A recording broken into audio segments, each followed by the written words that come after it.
કે હવે એને પ્રેમથી મનાવીએ ને તો કંઈક આપણું કામ થાય. ઘણી વખતે કોઈને લડી ઝઘડીને કામ ના થાય ને ત્યારે પ્રેમથી કામ લેવું પડે.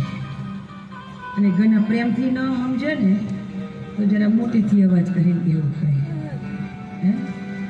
વિવેકનો ઉપયોગ કરવાનો કે ક્યાં કઈ દવા વપરાય તો કામ થાય.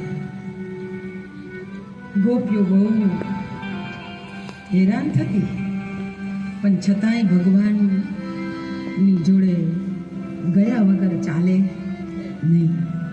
આ છે પ્રેમ. આને પ્રેમ કહેવાય.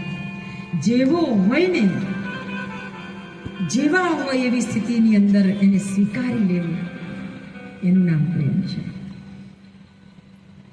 આપણે કોઈ વસ્તુની આપલે કરવાથી પ્રેમ થાય ને તો એ પ્રેમ નથી. એ સાધનનું મહત્વ છે. સાધનનું મૂલ્ય જોવામાં આવે છે. મેં એના માટે આટલું કર્યું, તેને આવું ન કરવું જોઈએ તો ત્યાં પ્રેમ નથી, ત્યાં સોદો છે. પ્રેમમાં તો એ સમર્પણ આવે. મને મારાથી જે થયું એ કર્યું, પણ તું ચિંતા ન કર કે તારે કંઈ કરવું જ પડશે, તું શાંતિથી તારું સંભાળ. આ છે પ્રેમ. ગોપીઓને કનૈયો હેરાન તો કરતો હતો, પરંતુ ગોપીઓનો પ્રેમ જ એવો હતો એટલે કનૈયો પણ એમના વગર રહી શકતો હતો. કનૈયાના બહુ તોફાન વધી ગયા હતા. યશોદા માતા પણ હવે થાક્યા હતા. એટલે યશોદા માતાએ વિચાર કર્યો કે લાવ ગર્ગાચાર્યને બોલાવવા દે કે થોડીક પૂજા કરાવો ઘરમાં, કે જેથી કરીને મારો લાલો ડાયો થાય.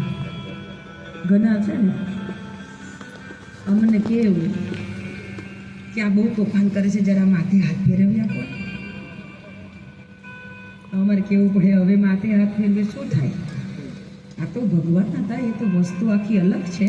પણ લૌકિક જગતમાં હું વાત કરું છું કે માથે હાથ હવે ફેરવું તો શું થાય? કારણ કે તમે જ્યારે એને જે આપવાનું હતું ને ત્યારે તમે કાંઈ આપ્યું નહીં. અત્યારે તો બેનો એવું છે કે સરસ સારા દિવસ હોય ને દીકરીઓ બધી પરવડો થઈ ગઈ. ડૉક્ટરને બતાવવા જાય, ડૉક્ટર એમ કે બેન બધું સારું છે પણ થોડો રેસ્ટ કરજો. આ ડૉક્ટર ખાલી આટલું જ કીધું હોય, થોડું રેસ્ટ કરવાનું એટલે કે સાચવવાનું. તો ઘરે આવીને એવું જ કે બેડ રેસ્ટ કરવા કીધું છે. આ બેડ રેસ્ટ કરવાનું કીધું છે એમ કે એટલે કાંઈ કામમાં હાથ લાગે નહીં. સૂતા પછી તો સૂતા ઘણું જે કરવું હોય તે થઈ શકે ને. ભગવાનનું સ્મરણ થઈ શકે, સારા ઊંચા ચરિત્રનું વાંચન થઈ શકે, ઘણું બધું આપણે કરી શકાય છે. બેઠા બેઠા ઘણી બધી પ્રવૃત્તિઓ કરી શકાય છે. પણ મન જ ના ચોટે ને